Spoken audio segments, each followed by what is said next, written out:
Reverend Peter, I gotta talk to you. Last night I had sex with a teenage blonde and her mother. Well, it's quite a story, Quagmire, but my church doesn't have confession, so there's really no reason for you to tell me. Are you kidding? I'm telling everybody. Giggity goo ga! Hey, you ever accidentally masturbate to young pictures of your mom? Who the starts a conversation like that? I just sat down. Well, hello, Liz. Forgive me for pointing. Quick, I need to borrow your car. I've got a bar mitzvah to stop. No problem. Let me grab my keys.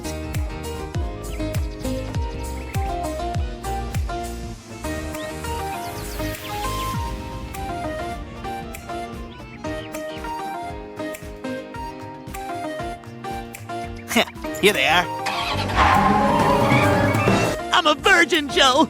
I don't want to die a virgin. Help me, please. Let me have sex with Bonnie. I guess so. For my friend, on our last day on Earth. You're a good man, Joe Swanson.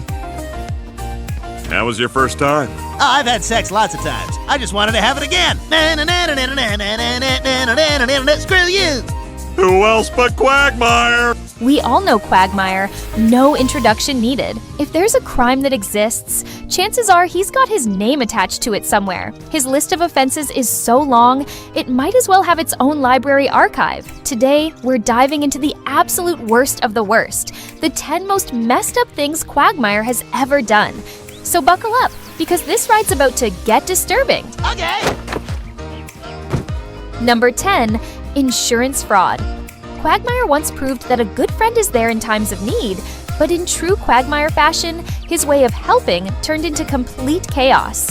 When Peter accidentally hits Quagmire with a lawnmower, sending him straight to the hospital for stitches, Peter and Quagmire stop by Mort's pharmacy on the way home to pick up some bandages. There, Mort confesses that his business is struggling financially. Hey, Mort, how's it going? Oh, it's awful, Peter. What? What's the matter? The pharmacy's going under. I can barely pay my bills. I can't even afford the real pharmacy music. That's just me up there. Listen. If this is it, ooh-ah, please let me know. Peter and Quagmire decide to lend a hand. But let's be honest, when these two come up with a plan, disaster is guaranteed. I got a wicked boner. Their first idea was a simple promotional stunt. They rented a small plane, attached a giant banner advertising Mort's pharmacy, and flew it around the city, until Quagmire's usual impulses took over. His distraction led them straight into a near-death experience, and in the chaos, the banner detached. Jeez, that was a close one. Yeah, but at least nobody got hurt. It drifted through the air before slamming onto the windshield of a school bus, causing it to veer off course and plummet into a river. Let's just say it wasn't the kind of publicity Mort had in mind. Goldman's Pharmacy. Now that could be a good place to get new shoes for my dog. With their first plan literally sinking, they moved on to a second, even worse idea. Well, and I say, screw the bastards. Let's burn the place down. Somehow, their plan worked. The fire was ruled an accident caused by a short circuit, and the insurance company paid up. Okay, well, I'm sorry for your loss, but the good news is your insurance will be covering all of your damages. But as always, crime doesn't pay for long. Joe Swanson took up the case and investigated it with all the evidence. Thanks to Peter's big mouth, all three of them ended up in jail. A pocket dial voicemail from Peter on the night of the fire. Oh my God, look at that fire we started, Quagmire and Mort. You know who I don't miss is Joe. That's a piece of evidence that hurts all of us. But let's not forget the bigger picture. Beyond the fraud, Quagmire was at the center of that disastrous bridge incident. Whether you call it reckless endangerment or mass murder, one thing's for sure, he's lucky if insurance fraud is the only thing he gets locked up for. Peter, what's going on? Is it true? Did you really burn down Mort's pharmacy? Hi, Lois. Hi. Number 9. Faking his own death. Who would have thought this lifelong bachelor would ever settle down? I mean, come on. It's Quagmire we're talking about. When Peter hires a maid named Joan for a week, on her last day, Peter decides to make the most of it. So you'll hang on to that? Yeah, sure. This is weird. Am I supposed to eat this? Sorry, Meg. But while everyone else is just there for the show, Quagmire has an entirely different reaction. He takes one look at Joan and falls head over heels. Hey, Quagmire, is that a banana in your pocket or a erection in your pocket? Without wasting time, Quagmire asks Joan out, And before you know it, their date turns into a full-blown musical romance montage. The next thing we see, he's down on one knee at the beach, popping the question. Will you marry me? Of course I will. Nothing would make me happier than to be Mrs. Quagmire. Soon after, they're officially husband and wife. But just when it looks like Quagmire has turned over a new leaf, reality, or rather Lois's cleavage, snaps him out of it. Panic sets in as he realizes the massive mistake he's made. With no way out, Quagmire comes up with the only plan he can, faking his own death. They stage a death video so bad it looks more like a failed comedy skit. When that plan flops, Quagmire takes matters into his own hands and dramatically dies right in front of Joan. Heart attack! Glenn, sweetheart, is he all right? No, he's dead. I can tell I'm a cop. A full funeral is held in his honor, with Quagmire lying in the coffin, ready to be sealed in cement for good. Just before the grave is permanently closed, Peter steps in at the last second and stops the funeral, saving Quagmire from a very real death. Zombie! But someone had to go that day, and it ended up being Joan Quagmire. Hey, Death, can you leave that body here for another 5 minutes? That's Quagmire. Number 8, Quagmire's Revenge. They say revenge is a dish best served cold, and Quagmire made sure Peter got a taste of it, whether he liked it or not. It all started when Peter, Quagmire, and Joe went on a hunting trip. In typical Peter fashion, he decided to prove his gun was on safety by shooting Quagmire in the arm. What followed was an all-out argument. Now this is a gun without a safety. Quite the difference, huh? Damn it, Peter, you son of a bitch, you shot me! And poor Joe found himself caught in the middle, forced to pick a side. He chose Quagmire, leaving Peter completely abandoned. And when we say abandoned, we mean completely. Even his own shadow ditched him and joined Quagmire's side. Well, looks like it's just you and me, Shadow. Feeling guilty, Peter decided to make amends the only way he knew how, by offering Quagmire a chance to shoot him back in the arm. In Peter's mind, Quagmire should have gracefully declined and forgiven him on the spot. But Quagmire wasn't about to let it slide. He forced Peter to hand him the gun. Look, I was trying to do the I decent put that thing bullet in your like arm, you see in a Peter. movie. Ah, son of a bitch! It's over. We're all friends again. That should have been the end of it. But Quagmire wasn't satisfied. Instead of stopping there, he took things to another level and shot Peter in the head, leaving him with permanent cognitive damage. Am I told you that we're all friends again? Yes, Peter, we were just talking about it. You're gonna take me to the zoo and roll me around. For Peter, it was a clear case of tit for tat. But for Quagmire, he turned a simple act of revenge into something far worse. Nothing got settled. You shot him. I'm the one who has to shoot him. Number 7, cheating with best friend's wife. There's an old saying, who needs enemies when you have friends? And if anyone proves that true, it's Quagmire. When Peter invites the gang for a day out on his boat, everything seems normal, until Quagmire, while fishing, accidentally launches a fish straight into Loretta's chest. Or, well, whatever you want to call it. That moment somehow sparks something unexpected, and before long, an affair is brewing. Well, we'll have to do this again sometime. You name the time and the place, little Nick. Oh, you did. Huh? The next day, Peter and Brian find Loretta having a little too much fun with Quagmire, which was absolutely expected. What was that? Shut up and put some more of that sugar in my bowl. When Peter and Brian break the news to Cleveland, he goes straight after Quagmire for destroying his marriage. And honestly, who could blame him?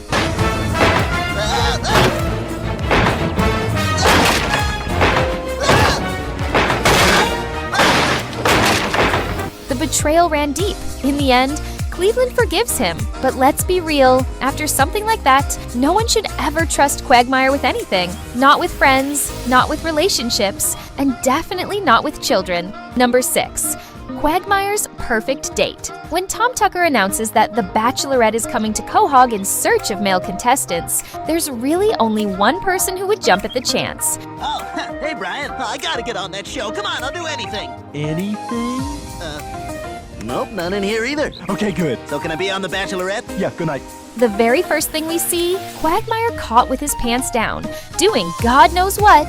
Giggity, giggity, giggity, giggity, giggity, giggity. Dude, put your pants on. Shut up! But things take an even darker turn when he lands a private date with the show's host, Brooke Roberts. Instead of enjoying a normal, romantic evening like a decent human being, Quagmire does what Quagmire does best. He drugs her, hoping to take full advantage of the situation. Fortunately, there's one major flaw in his plan. He forgot that the entire world is watching. I guess your date's over. Good night, Brooke. Thanks for a lovely evening.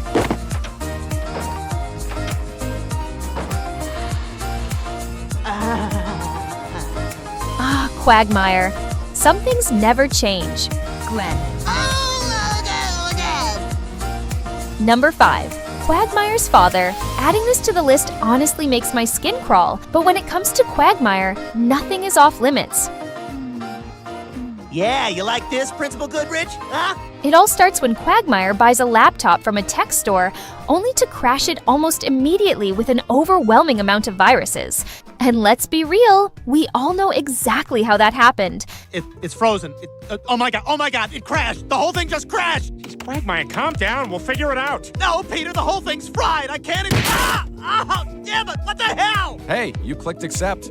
He returns to the store to get it fixed and meets a tech specialist named Sonia. As luck would have it, she happens to be into the same kind of content that wrecked his laptop. Wow, so you're into that kind of stuff too? Uh-huh. Sparks fly instantly, and one thing leads to another. Their relationship quickly escalates into full-blown public displays of affection, along with every kind of kink imaginable. But just when you think Quagmire has done it all, he takes things to a level so disturbing that even he should have drawn the line. Sonia makes an unthinkable request. She wants Quagmire to sleep with his own father, who by this point has transitioned into a woman. I want you to have sex with your father. What? Yep, and I'm gonna watch. Hi, Glenn. And while any sane person would have shut that idea down immediately, Quagmire, after a little hesitation, actually goes through with it. Did you enjoy your stay at the Marriott? No, I did not. As if that wasn't horrifying enough, he later drops the ultimate bombshell. My dad told me he's pregnant. Number 4. Animal abuse. Since we're already talking about Quagmire's father, let's dive even deeper into this bizarre chapter of his life. After Quagmire's dad transitioned into a woman, the entire town was unaware of her new identity. That is, until Brian unknowingly became the first victim of the situation. Without realizing who she was, Brian ended up having a romantic night with her in a hotel room. Sounds familiar, doesn't it? You know, we are in a hotel. And I'm in room 406. Go on ahead, I'll settle up. Put it on 406. Stewie revealed to Brian that the woman he had just been with was none other than Quagmire's father. Oh man, what do we call him now? We still call him Dan? No, and I'm not crazy about the name change. What is it, like Danielle or Dana? No, Ida.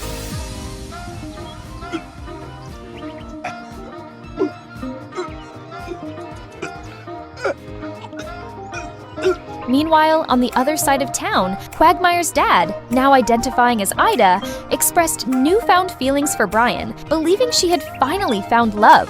Oh my god, Glenn, he's amazing. I couldn't be happier. Really? What's his name? When he finally tracked him down, hiding under a bed like a terrified mutt, Quagmire showed no mercy. He dragged Brian out and gave him the beating of a lifetime, leaving him bruised and barely standing. Hey. Your dad. While many would argue Brian had it coming, there's no denying one simple fact. Quagmire, in his rage, just assaulted an animal. And legally speaking, that's a serious felony. You know what? You're just jealous because I found a real woman.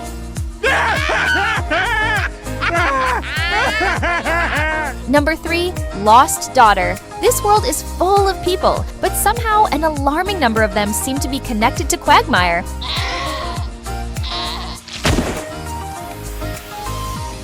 Giraffity! Yeah, see, that's not mine. As always, he meets a woman, turns on the charm, and before you know it, he's asking her to dance. One thing leads to another, and soon they're heading to a hotel for some of Quagmire's usual business. But this time, He almost made the biggest mistake of his life. Just as things are about to get started, the woman casually drops a single word, giggity. Wait, did you just say giggity? Yeah, sorry. Sometimes I just blurt that out when I get excited. Acting purely on instinct, he conducts an on-the-spot DNA test, and it's confirmed. She's his daughter. What is it, Glenn? What's wrong? You're my daughter! Oh my god! Quagmire unknowingly hit on, danced with, and nearly hooked up with his own flesh and blood. If there was ever a moment to reassess his life choices, this was it. What a mess. What a shame. What a quagmire. Okay, I gotta go. I'm taking Courtney to her first WNBA game. I got courtside seats. They're way in the back, but I'm sitting next to Courtney. I got dad jokes now. See ya, friends. Number 2, hitting on best friend's daughter. Quagmire has already betrayed Cleveland, and now it's Peter's turn. And no, not with Lois, with Meg. Did you have sex with my daughter? What? Come on, Peter. Did you have sex with my daughter? Peter, trust me, it's not happening. At this point, it's safe to say this guy really can't be trusted around anyone, especially kids. Hey, where's that pinky going, huh? Where's he going? What's he doing? Get back here. There you go. When Meg turns 18, her birthday party is about as depressing as expected. No one shows up except him, Quagmire. Well, Peter, a little birdie told me that today is Meg's birthday. You giving me credit? Yeah, I just told him. I'm the one who told him. And trust me, he wasn't there for the cake. What starts as some unsettling flirtation quickly escalates. He begins texting Meg, weird messages, ones no grown man should ever be sending to an 18-year-old. Somehow, he even manages to take her on a date, sitting through a whole movie just to get closer to her. But the real nightmare begins when he lures Meg to his secluded cabin. Oh, good luck to them. Peter! Oh, right, let's go. There, he fully indulges in his twisted fantasy, preparing to make his final move. And if things had gone any further, who knows what would have happened? Fortunately, Peter, of all people, comes through at the last moment and rescues Meg from an unspeakable fate. Meg, get in the car. We're going home. I'm not going home. I'm 18 and you can't tell me what to do anymore. Meg, I'm only going to say this once. You may be an adult, but you're still my daughter. And it's my job to protect you from errant wieners. So I don't care how old you are, you're going to do what I say and get in the damn car! Yes, Daddy. It's not often Peter gets to be the hero, but this time, he actually did something right. As for Quagmire, looks like he'll have to wait a few more seasons before taking another shot. If you ever touch my daughter again, I will cut your thing off and feed it to Brian. Okay. And Peter and I get this cabin for 1 weekend a month. Do you understand me? Yes, ma'am. Peter, I got us the cabin! Number 1, keeping slaves. Quagmire is many things. An addict, an offender, a liar, but apparently we can add slave owner to that list as well. And let's be honest, we all know these slaves weren't brought in to do housework. The horrifying truth comes out when Peter accidentally backs his truck into Quagmire's car, popping open the trunk and revealing something no one was ready to see.